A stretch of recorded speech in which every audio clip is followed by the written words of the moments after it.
Hello there and welcome to this video which is looking at the frame widget in Tkinter. And remember, Tkinter is our graphic user interface package that we're using with Python. So a frame widget basically is something that you can't even see. It comes as default where you can't see it, it's invisible.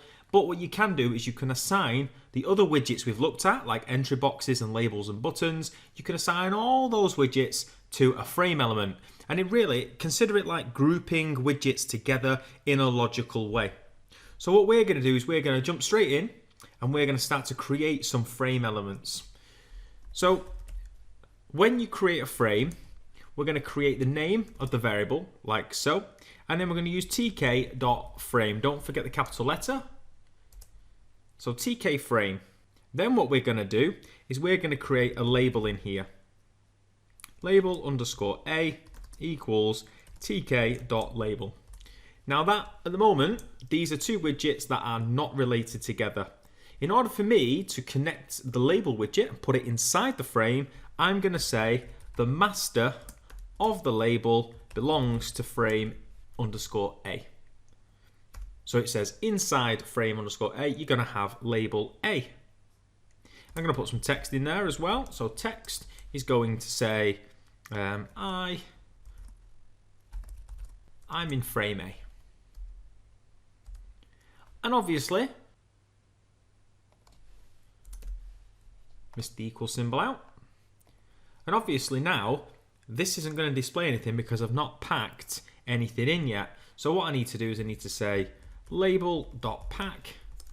And then when I'm packing the label, I need to also pack the frame A.pack. Okay. You run that, and if I asked you to spot the difference between this and just the label, I imagine your answer looks like I broke it there because I didn't write the correct name of the variable in. There we go. Try again. And like I was saying, if I asked you to tell me what the difference is between this output here and just outputting a label, I think you'd struggle to tell me because you can't see the frame there. But what you should really witness is around the label there'll be an invisible box, and that's the frame. And what we can do is we can do all of this again underneath here. We're not packing the widgets in, so I'll place that there. And this time I've got something called frame B. I can say frame label B is in there. That connects to frame B, and I am in frame B, label B, and frame B. Okay. And again, if I asked you to see what the difference is here, move that over there, you'd probably say, well, I don't know. I don't know what the difference is between just two labels being packed in there because they do go one underneath the other. But there are two frames. You can add another feature inside there if you wanted to. You could add other widgets, such as buttons, etc., into that. And frames, when we get to use them a little bit more, we can see that we can change some of the properties of these frames as well. So what I'll do is I'll show you, that's that program complete now. What I'm going to do is I'm going to get rid of this, and I'm going to show you some of the effects that you can apply to a frame to make them visible. So I'll get rid of all my frame elements, off they disappear, and I'm left with my base code that we started with. And what I'm going to do is I'm going to create something called border effects. And if I use those braces there, those braces are for the data structure, a dictionary. Okay, dictionaries have keys, so a key would be, all right, the flat key here, tk.flat. You can see that pop up there. And I'm doing this in a very fancy way. You don't have to do this. You can use these words straight in here. But what I'm going to do is I'm going to create a dictionary, and I'm going to loop through that dictionary one by one, and I'm going to display each key and data item from the dictionary. So I've got sunken, I've got raised. So I'll just spread that up for you a little bit there. You've got flat, sunken, raised, groove, and ridge. They're all different border types that we use. I've opened my window here, my window's ready to go. So what we're going to do now is loop through the dictionary.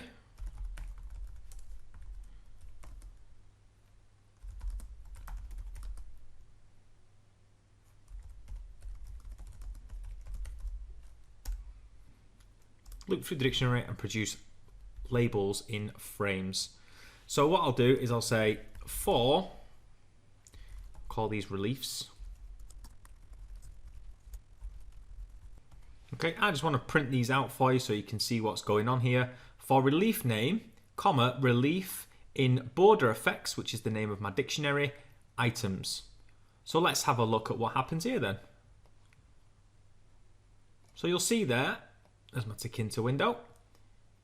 Notice how I've got flat, flat again, sunken, sunken, raised, raised, groove, groove, ridge, ridge. Okay, and that's because it's producing these things in here, and I've got two variables of the same thing. Although they're named differently, they are the same thing. And then it produces relief name and the relief. So it's going through your dictionary one by one. So this is quite a useful piece of code for variable name in your dictionary. .items. .items will get each element of your dictionary in there. Now what I want to do is I want to use the names of these in order to produce a frame each time. Just going to create a new frame each time. And the master, I'm going to fix the frame to the graphic user interface window that appears. I'm going to say the relief of the frame is going to be relief.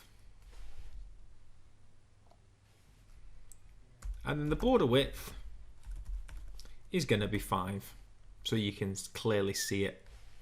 So remember, don't forget relief's coming from here, and relief is the property inside the frame. Then what I'm going to do is say, okay, that frame that I've just created, I want to pack that to the window.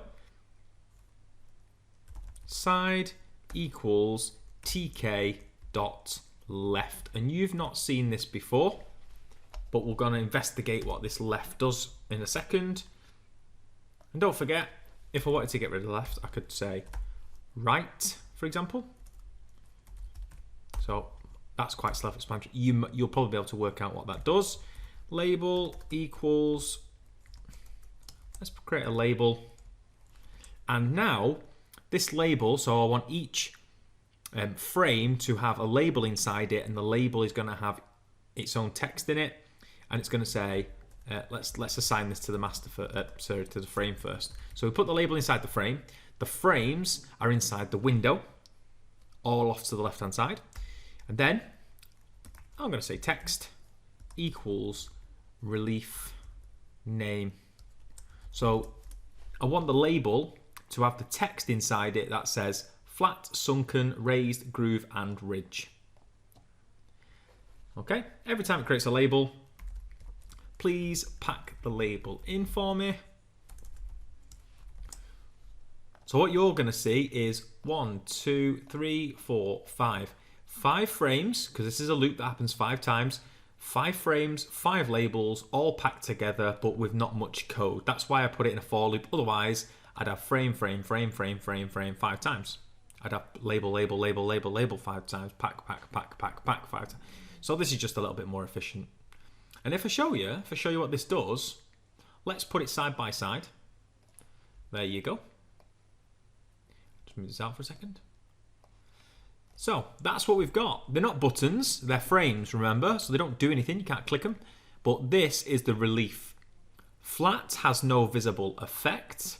Sunken, looks like it's gone down. Raised is obviously gone up. Groove, looks like it's been chiseled out. And ridge is out even more, okay? So I've created the border effects. Again, you don't need a dictionary to do this. You could have just written it in here if you wanted to. You could have said relief equals sunken. So if I change these, tk dot sunken, stop this, run it again. Okay, now you'll notice that they're all sunken. That's because I've changed the relief of every single frame that gets made. Okay, so I've done that, and now they're all sunken. what I did before is I left it up to the relief to work this out. That variable there. Okay. Now, in addition to that, stop this and run it again as it was originally. I'm just having a play around here, picking my way through. And this is what you need to do as a student. You need to just work your way through the code, change some bits, undo them if it breaks it, and just have a play. You can see that the TK left there, side TK left, it basically attaches each frame to the left-hand side. Whereas before, by default, when we pack, it goes line by line, doesn't it? So there we go. Okay, and that's it really for this video, looking at frames. We don't need to go any further into that. And like I said before, have a go. Have a go at that and try and work out what it does. But frames are fantastic for grouping and logically grouping lots of different widgets together. And that's it, people. I'll see you in the next video.